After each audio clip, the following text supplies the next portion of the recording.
Pocket FM. To unlock all the episodes, click the link in bio. Amelia stood frozen in thought. Why did he care so much about who she dated?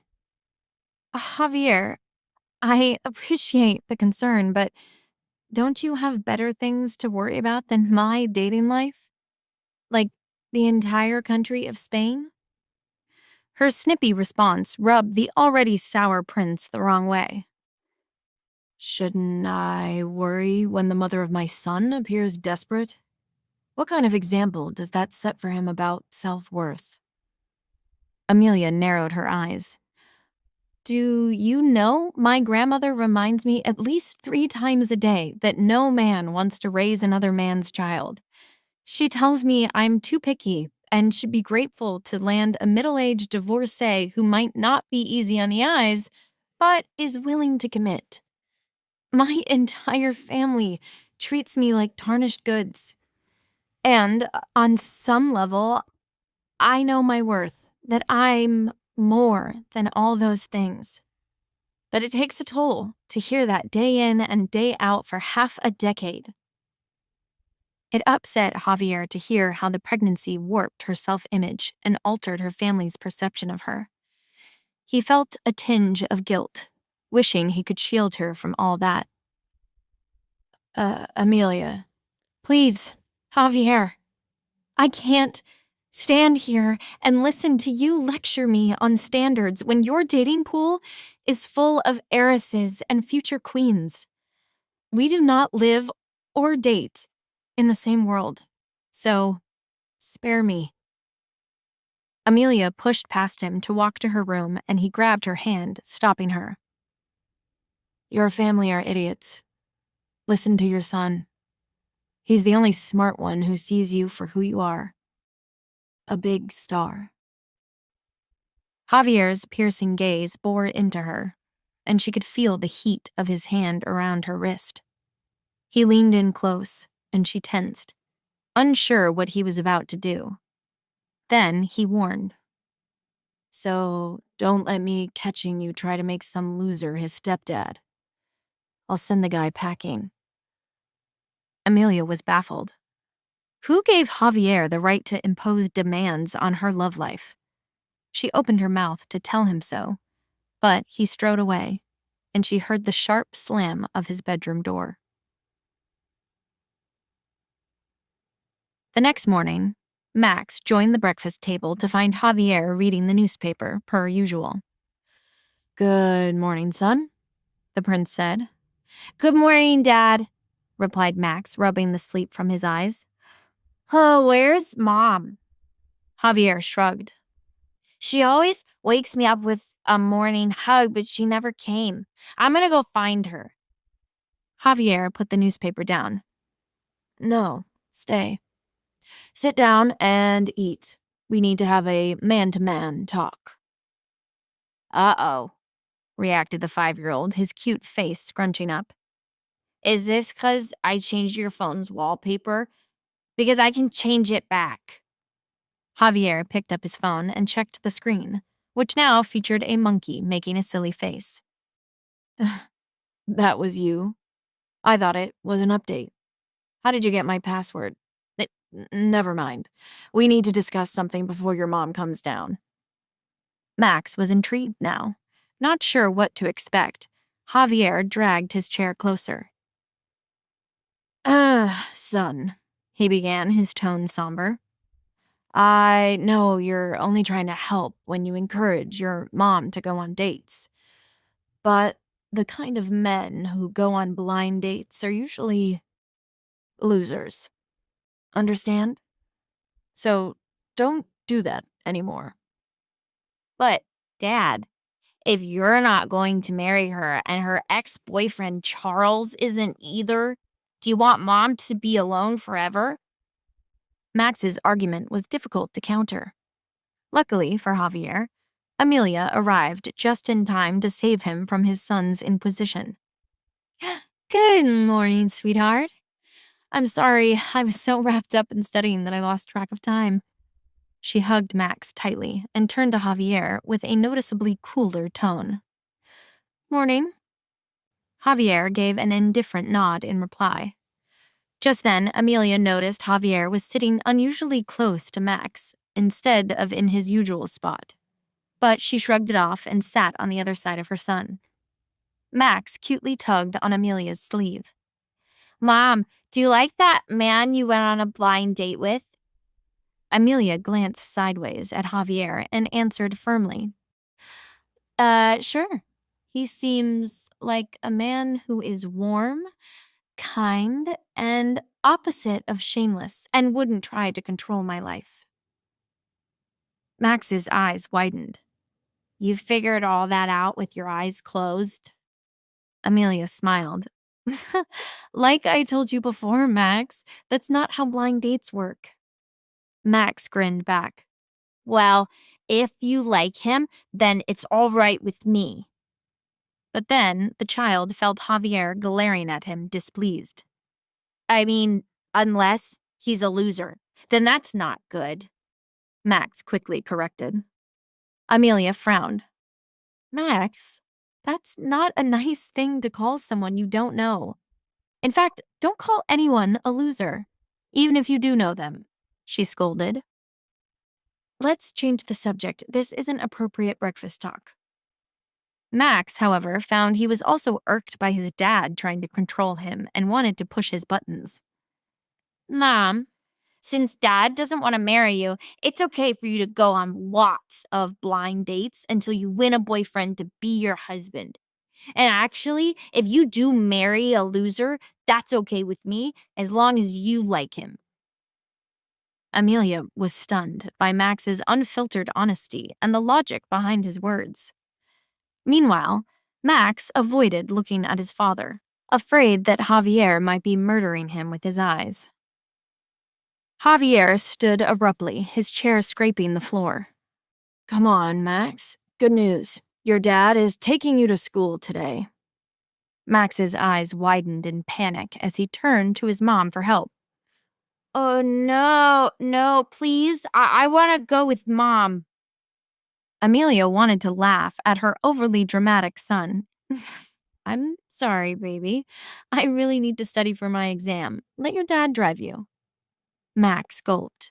He would now have to face the endless 10-minute journey to school with the dad he antagonized all morning.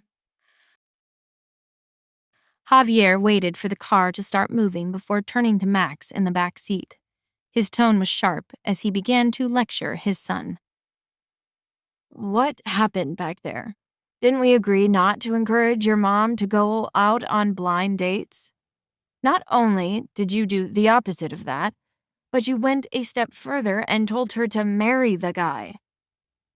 Max didn't flinch under the interrogation. Dad, do you like Mom or not? Javier scrunched his face, denying the obvious. I think your mom is a very good person and a great mother, but if you're about to ask me to marry her again, I already told you I won't. Max shook his head, unimpressed. Then, sorry, Dad, but you lose. Big Star is very pretty and lots of guys want to blind date her. So if you won't marry her, then I'm going to tell her to marry one of them. How was this kid as hard-headed as his mother? Do you want to end up the stepson of someone lame? Javier commented, pettily. See if your lame new stepdad will teach you how to assemble weapons. Max crossed his little arms and sat back in a pout, but Javier didn't apologize. Instead, he pouted equally and gave his son the silent treatment for the rest of the trip. Later, when Amelia entered her department at the Council of Foreign Affairs, the room seemed to shift its focus to her. Mixed expressions followed her every step. Envy from some, disdain from others. A week ago, she had been an anonymous intern at the council, keeping her head down and unnoticed. Now they were all staring because she was the mythical intern who got the golden ticket to retake the unretakeable test. She was relieved when she spotted Faith, the one person who wasn't looking at her strangely. Amelia was ready to retake her exam, and Faith was there to cheer her on. I can't believe they're letting you do the assessment, her best friend exclaimed, practically bouncing with excitement. Amelia hesitated, unsure if she should mention Thomas. She still didn't fully understand his influence, and talking about him would only invite questions she wasn't ready to answer. I can't believe it either, Amelia replied. Maybe the universe decided to cut me some slack. More like Mr. Universe, Faith quipped, grinning mischievously. I heard rumors that the order came straight from the office of Prince Haughty Calderon. He must have developed a crush on you that night at the gala. You know, when he checked out your chest for an hour and then told the doctor to treat your wounds. Faith laughed, but Amelia flushed, her cheeks burning. I highly doubt the prince had anything to do with it. Faith noticed Amelia's flustered reaction and attributed it to pre-exam nerves. I'm just teasing, Ames. Whatever or whoever was behind it doesn't matter because you have the brilliance to crush this exam. In 5 years, you'll be running this whole place. Nearby, Brielle, a bitter coworker, leaned against a desk, eavesdropping. You don't seriously believe the prince intervened for her, she said with a smirk. As if Javier Calderon would ever care about someone like Amelia. Faith's eyes narrowed as she turned to Brielle. And you would know because you're the prince's personal what? Court jester? Brielle's smirk altered as her other coworkers chuckled at her expense. Whatever. I hope you do very well in your exam, Amelia. But if you don't worry. I'm sure you'll get another totally fair chance to retake it all over again, she said sarcastically and walked away. Amelia felt guilty when Faith defended her so fiercely to Brielle, especially when it involved a rumor about Prince Calderon. It was killing her not to tell her best friend the truth about Max's dad or where she's been living for the past couple of months. She was sick of lying. Before Amelia could spiral further into guilt, a voice called out from the front desk. Amelia Rivera, it's time for your exam. Faith turned back to her, smiling encouragingly. You got this, Ames. Amelia nodded and hugged Faith tightly. Oh, thank you for the support and for always having my back. Let's talk after the exam. There's a lot I need to catch you up on. A few hours later, Faith waited outside the exam room, pacing. When Amelia emerged and broke into a triumphant grin, I passed. You are now looking at the newest official interpreter for Miami's Council of Foreign Affairs. Faith screamed in excitement and jumped in celebration with her best friend. This is huge. Your internship died and rose from the ashes. You, my friend, are a phoenix. Faith cheered, pulling her into another hug. The girls quickly took their party of two up to the rooftop terrace to celebrate. But what Faith didn't know was that Amelia was about to drop some shocking news on her. Up on the rooftop terrace, Amelia braced herself for what she had to say next. Listen, Faith, there's something major I need to tell you. It's extremely top secret, but I can't keep lying to you about this anymore. Faith grew serious and leaned in. What is it, Ames? You could literally tell me you committed murder and I'd offer to help hide the body. Amelia chuckled softly, then met Faith's curious gaze. Well, you know how I haven't exactly been myself lately. The thing is, I finally found Max's father, and you are never going to guess who he is. To find out what happens next, download the Pocket FM app in the next minute to get free access to all episodes of The Royal Accident for free. Pocket FM. To unlock all the episodes, click the link in bio.